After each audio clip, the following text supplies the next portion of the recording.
Suddenly एक दिन जब मैं कोचिंग जा रही थी तो मेरा एक एक्सीडेंट हुआ। तो ऐसे ही जब कुछ 8 महीने बीच डॉक्टर ने काफ़ी सारी सर्जरी कर दी और सर्जरी के बाद फाइनल रिजल्ट ये हुआ मेरा विजन टोटली लॉस हो गया। लेकिन तभी एक बोलते ना लाइफ में न्यू मॉर्निंग हुआ जब अमिताभ सर के मुंह से मेरा फर्स्ट टाइम नेम आया कि हॉट सीट पर आ रही है हिमानी बुंदेला जी। जब मेरे सामने वो 7 करोड़ का क्वेश्चन आया मेरे माइंड में बहुत ही ज्यादा दुविधा थी कि अगर आप जानना चाहते हैं कि उस 7 करोड़ के क्वेश्चन का हुआ क्या, गेम क्विट हुआ, अटेम्प्ट हुआ या मैं 3-20 पर आ गई, उसके लिए आपको मंजिलें उन्हीं को मिलती है जिनके सपनों में जान होती है। ध्यान से सुनिएगा, मंजिलें उन्हीं को मिलती हैं जिनके सपनों में जान होती है। पंखों से कुछ नहीं होता, पंखों से कुछ नहीं होता, क्योंकि उड़ान हौसला से होती है। नमस्कार दोस्तों, मैं हिमानी बुंदेला। मेरा जन्म आगरा का है, आगरा उत्तर प्रदेश का। मैं आपको थोड़ा सा अपनी स्टडी के बारे में बताऊंगी बिकॉज मेरी जो स्टडी थी बाकी लोगों से बहुत अलग थी। प्लस मेरा जो एज था, जिसे बोलते हैं जो एक चाइल्डहुड एज, एक टीन एज जो होता है, वो औरों से बहुत डिफरेंट था। एक्चुअली 2006 की बात है, जब मैं 10 साल की थी। उस समय मेरा आईज का ऑपरेशन हो चुका था बिकॉज मेरा थोड़ा सा प्रॉब्लम था आईज में। लेकिन ऑपरेशन के बाद लाइफ में एक टर्नओवर आ चुका था। डॉक्टर ने मुझको क्लियरली बोल दिया था कि आपको जंप नहीं करना है, आपको रनिंग नहीं करना है, और जो क्राउडेड प्लेस है लाइक आपको मैरिज है या कहीं बहुत अच्छा कुछ पार्टी वार्टी चल रहा है, आपको वहां नहीं जाना। तो ऑलरेडी एक 10 साल के बच्चे से मुझे लगता है ऐसा बोला जाएगा तो मुझे लगता है उसकी लाइफ आधी जो बचपन होता है वो वहीं पर क्लोज हो जाता है। ये सब चलता रहा, ठीक है, कोई नहीं, 10th क्लास हो गया अच्छे मार्क्स से। जब 11th में मैं आई 2011 में, तो सपने सबके होते हैं, मेरा भी इंटरेस्ट था। जैसे आइज में प्रॉब्लम पहले से था तो मेरा सपना था डॉक्टर बनने का, और डॉक्टर में भी आइज स्पेशलिस्ट।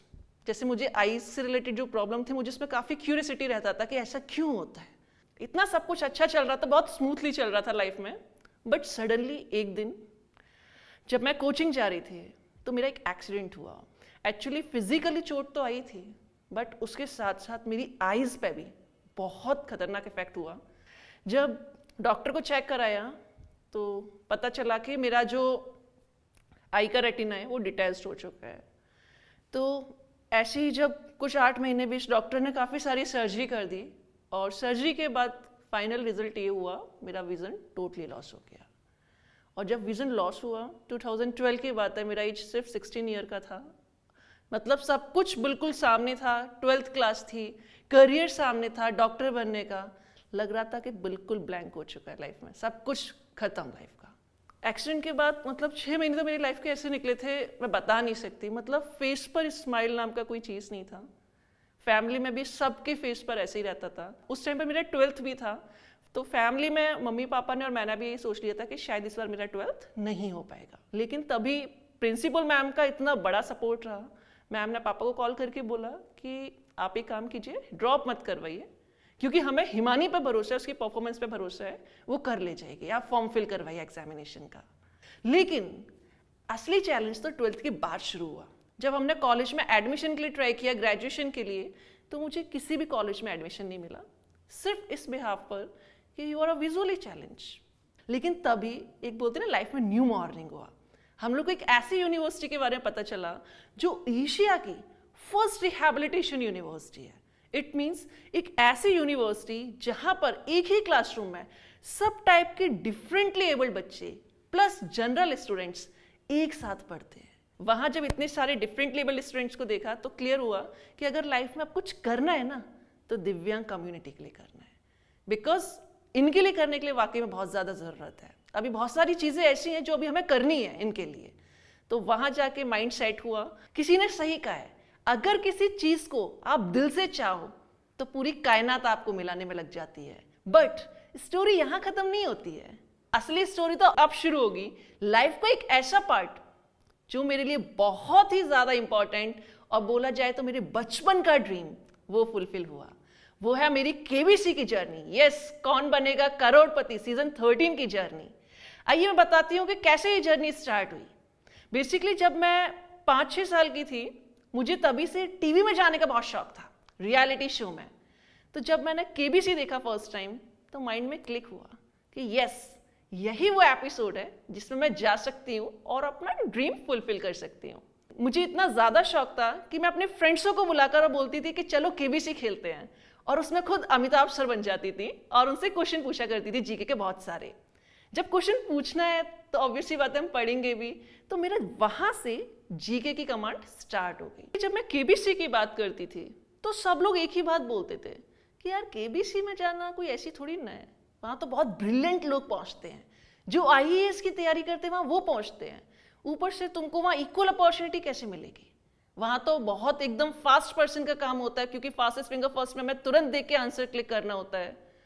मुझे क्लिक होती थी ये सारी बातें, फिर मैं भी सोचती थी कि बात तो सही कह रहे हैं, लेकिन जुनून था एक, नहीं यार जाना है, एक बार अमिताभ सर से तो मिलना ही मिलना है और एक बार हॉट सीट पे बैठना है। और फाइनली 2021 में जब मैंने फिर से रजिस्ट्रेशन किया तो वो दिन मेरी लाइफ का आ गया। फाइनली शुरू हुई केबीसी की जर्नी, जून, अभी इसी साल जून से मेरी। और जब वहाँ पहुँचे हम लोग सेट पर, मुंबई में जो सेट था ना, उस पर जब मैंने फर्स्ट टाइम अपना स्टेप रखा था तो लग रहा था कि क्या मतलब जन्नत मिल गई है जिंदगी में। जो एक सपना देखते थे, जो एक सोचते थे, आज वो बिल्कुल आंखों के सामने है, एकदम फील हो रहा था सारी चीजें बहुत अच्छे से। और जब फास्टेस्ट फिंगर फर्स्ट के लिए हम लोग वहाँ बैठे तो उस समय मेरा फोकस फास्टेस्ट फिंगर फर्स्ट पे नहीं था। नर्वस तो बहुत ज्यादा थे कि सारा, क्योंकि मेरे अलावा बाकी कंटेस्टेंट सब जनरल थे, किसी को कोई प्रॉब्लम नहीं थी। प्लस मुझे ये बहुत अच्छे से पता था कि सबके पास लर्निंग सोर्स मुझसे ज़्यादा है और उनके पास पॉजिटिव पॉइंट बहुत सारे हैं कि वो आराम से देखकर टच कर देंगे, मुझसे फास्ट करेंगे। ये सब मेरे माइंड में था बहुत ज़्यादा। इवन मैं रात में भी ये सोच रही थी कि कैसे होगा, मुझे हॉट सीट पे भी आने का मौका मिल पाएगा या नहीं। लेकिन बस एक चीज़ माइंड में बहुत अच्छी क्लियर थी कि दो ही काम होंगे, या तो मैं यहाँ आकर कुछ जीतूंगी या यहाँ आकर सीखूंगी। खोने के लिए कुछ था ही नहीं मेरे पास, तो दो चीज़ क्लियर थी मेरी कि खोना तो कुछ है ही नहीं, यहाँ आके या तो जीतेंगे या सीखेंगे। और माइंड में एक चीज़ और क्लियर थी मेरी कि मैं यहाँ पर सिर्फ अपने लिए नहीं आई हूँ, अपना ड्रीम पूरा करने नहीं आई हूँ, अपनी फैमिली का और जो दिव्यांग कम्युनिटी है उसको मोटिवेट करने आई हूँ। ये मेरा बिल्कुल ऑब्जेक्टिव क्लियर था। लेकिन उसके बाद जो वहाँ पर हुआ वो एक्सप्रेस नहीं किया जा सकता वर्ड्स में।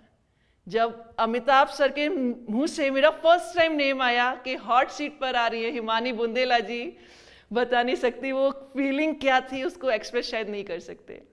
धीरे धीरे करके मेरे सामने जब क्वेश्चन आए तो एक एक लेवल क्रॉस करते करते, अमिताभ सर के संग एंजॉय करते करते फाइनली मैं एक ऐसे क्वेश्चन पर पहुंची, 16वां क्वेश्चन, जिसका अमाउंट था 7 करोड़।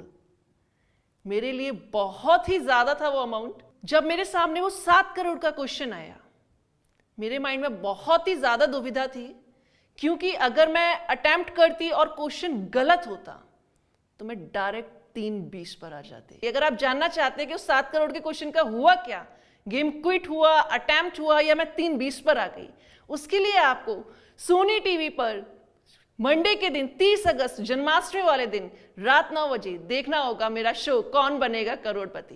केबीसी के प्लेटफॉर्म पर उस स्टेज पर पहुंचने के बाद मेरे पेरेंट्स की जो फीलिंग थी वो सिर्फ एक ही वर्ड था कि हम लाइफ में कितना करोड़ों भी खर्च कर लेते पर वो सम्मान, वो रिस्पेक्ट कभी नहीं मिल पाता जो हमको केबीसी की टीम ने और केबीसी के प्लेटफॉर्म ने दिया। केबीसी का जो मैं जहां जिस स्टेज तक पहुंची वो मेरे लिए बिल्कुल बोलते ना बचपन का सपना साकार हो गया, वो वाली बात थी। लास्ट में एंड करने से पहले बस 2 लाइन है आप लोगों के लिए जो सिर्फ मेरी तरफ से लिखी गई है। लोग कहते हैं दृष्टि के बिना जीवन में अंधेरा है। लोग कहते हैं दृष्टि के बिना जीवन में अंधेरा है, लेकिन मैंने मुस्कुराते